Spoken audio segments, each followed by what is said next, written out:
Next हम लोग देखते हैं टाइप्स ऑफ मैट्रिसेस। हमारी मैट्रिसेस कितने टाइप्स की होती हैं। तो सबसे पहले हम लोग पढ़ेंगे जीरो मैट्रिक्स के बारे में। एक जीरो मैट्रिक्स क्या होती है। तो अगर किसी मैट्रिक्स के सारे एलिमेंट्स ज़ीरो हों, चाहे उसका ऑर्डर कितना भी हो, कुछ भी ऑर्डर हो उसका, लेकिन सारे एलिमेंट्स उसके अंदर ज़ीरो हों, तो वो हमारी कहलाती है ज़ीरो मैट्रिक्स। जैसे अगर मैंने बोला एक मैट्रिक्स 0 0 0 0 0 0, ये मैट्रिक्स है हमारे पास जिसका ऑर्डर है 2 क्रॉस 3 का। ठीक है, तो ये हमारे पास एक मैट्रिक्स कौन सी हो गई, ये जीरो मैट्रिक्स हो गई। इसका ऑर्डर कितना है 2 क्रॉस 3। आप ऑर्डर यहाँ भी लिख सकते हैं मैट्रिक्स का।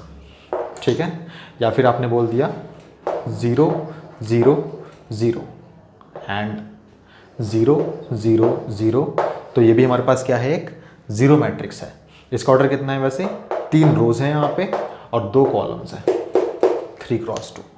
ठीक है ना, या फिर आप ये भी बोल सकते हैं 0 0 बोल दीजिए, 0 0 0 बोल दीजिए, आपकी मर्जी है ये।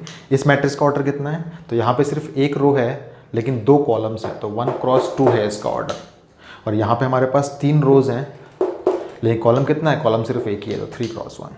ठीक है, तो ये सारे के सारे एग्जाम्पल्स जो हैं वो जीरो मैट्रिक्स का है। जीरो मैट्रिक्स क्या होती है, एक ऐसी मैट्रिक्स जिसके सारे के सारे एलिमेंट्स ज़ीरो हों। ठीक है, जनरली हम लोग जीरो मैट्रिक्स को ओ, कैपिटल ओ से डिनोट करते हैं। ये जीरो नहीं है, कैपिटल ओ है, तो यहाँ दूंगा मैं 0 equals to O equals to zero matrix, again O equals to zero matrix. ये कैपिटल ओ है बिकॉज मैट्रिसेस का नाम हमेशा कैपिटल अल्फ़ाबेट से डिनोट किए जाते हैं। ठीक है, O equals to and then again यहाँ देता हूँ मैं ओ इक्वल्स टू दिस। ठीक है, याद रखिएगा जीरो मैट्रिक्स को आप लोग नल मैट्रिक्स भी बोलते हैं। ठीक है, जीरो मैट्रिक्स बोलिए चाहे नल मैट्रिक्स बोलिए। बहुत सारी पब्लिकेशंस में इसका एक और नाम होता है जो कहता है इसको वॉइड मैट्रिक्स है। ये क्या है, वॉइड मैट्रिक्स। तो आप समझ गए जीरो मैट्रिक्स क्या है। जीरो मैट्रिक्स हमारे पास एक ऐसी मैट्रिक्स है जिसके सारे के सारे एलिमेंट्स जीरो हों।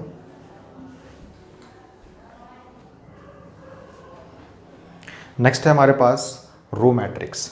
एक ऐसी मैट्रिक्स जिसके अंदर सिर्फ एक ही रो हो, कॉलम्स कितने भी सारे हो सकते हैं आपके पास। ठीक है, तो एक ऐसी मैट्रिक्स जिसमें सिर्फ एक रो हो, बाकी कॉलम्स आप कितने भी कर लीजिए। तो ये हमारे पास एक मैट्रिक्स है जिसके अंदर सिर्फ एक रो और एक कॉलम है, तो इसका ऑर्डर 1 क्रॉस 1 का हुआ।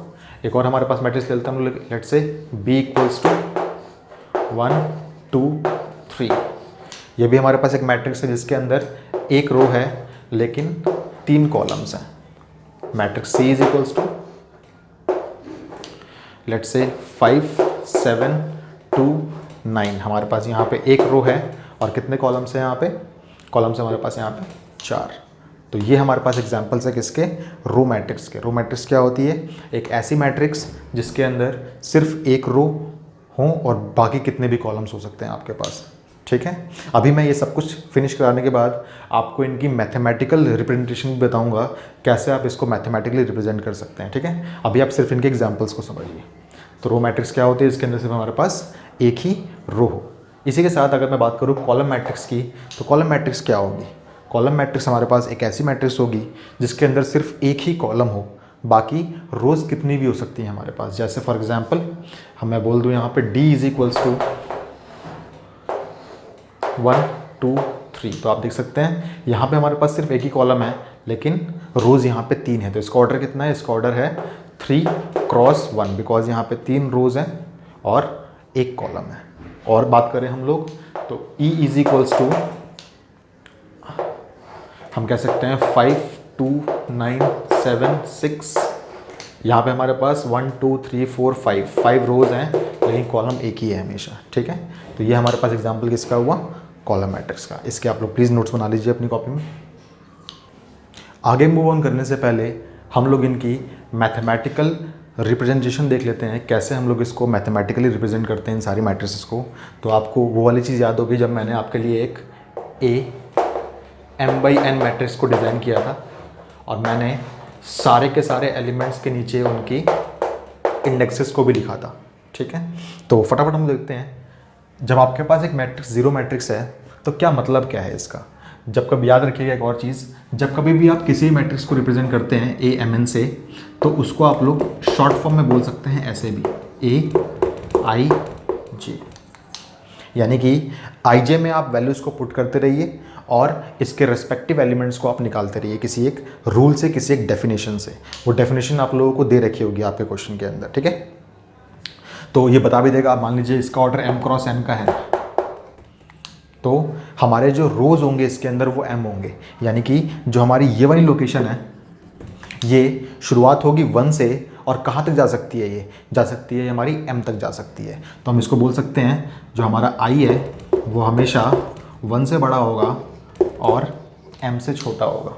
साथ के साथ हमें मालूम है ये पोजीशन हमारे कॉलम्स की पोजीशन होती है, तो कॉलम्स हमारे 1 2 3 करते करते कहाँ तक जा सकते हैं हम लोग? n तक जा सकते हैं। तो हम यही बोल सकते हैं कि जो हमारा j होगा वो 1 से छोटा होगा, 1 से बड़ा होगा और n से छोटा होगा।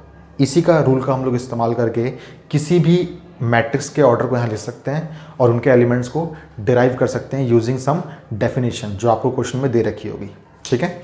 याद रखिएगा, किसी भी मैट्रिक्स को आप इस फॉर्म में भी रिप्रेजेंट कर सकते हैं। ये फॉर्म किसी मैट्रिक्स को रिप्रेजेंट करने के लिए शॉर्ट फॉर्म कहलाती है हमारी।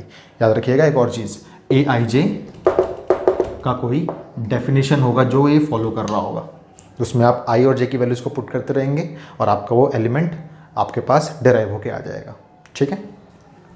तो पहले हम बात करते हैं एक मैट्रिक्स नल मैट्रिक्स कब होती है। आपने बताया था जब कभी भी इस मैट्रिक्स के सारे एलिमेंट्स ज़ीरो होते हैं तो वो एक नल मैट्रिक्स होती है। तो हम ये बोल सकते हैं if A I J is equals to 0, यानी कि हमेशा इस ब्रैकेट को मत लगाइए आप यहाँ पे, अगर सारे के सारे एलिमेंट्स किसी मैट्रिक्स के 0 हों फॉर ऑल आई एंड जे, जितने भी आई आपके पास है, जितनी भी कॉलम्स और रोज आपके पास है, उन सब के लिए अगर हमारा ए आई जे 0 होता है तो मैट्रिक्स हमारी नल मैट्रिक्स कहलाती है, ठीक है। इसी तरीके से अगर हमारे पास कोई मैट्रिक्स बोली है, इसने रो मैट्रिक्स बोली हुई है, तो याद रखिएगा रो मैट्रिक्स के लिए आपको पता है कि आपके पास सिर्फ एक रो होती है, बाई कितने भी कॉलम्स हो सकते हैं। तो आप जानते हैं यहाँ पे 5 2 1 इसका एक एग्जांपल है, इसका ऑर्डर कितना है? 1 क्रॉस 3 है, ठीक है। तो इसमें क्या हो सकता है, आप याद रखिएगा एक और चीज़, कोई मैट्रिक्स रो मैट्रिक्स कब बनेगी? जब ए आई जे कुछ हो लेकिन आई हमेशा 1 के बराबर हो और जे जो होना चाहिए हमारा वो 1 से बड़ा होना चाहिए और नंबर ऑफ कॉलम्स तक जाना चाहिए। जनरली जो रो मैट्रिक्स होती है उसका जो ऑर्डर होता है वो हमेशा 1 क्रॉस m होता है, बिकॉज नंबर ऑफ रोज कभी भी चेंज नहीं होंगी आपके, नंबर ऑफ कॉलम्स कितने भी हो सकते हैं आपके पास। सिमिलरली अगर मैं बात करूँ कॉलम मैट्रिक्स की, तो इसके अंदर हमारे पास ए आई जे होना चाहिए और आई हमारा कुछ भी हो सकता है 1 से बड़ा, और मान लीजिए यहाँ पे n लिख दिया मैंने यहाँ पे, लेकिन j हमेशा इक्वल्स टू 1 होना चाहिए, ठीक है।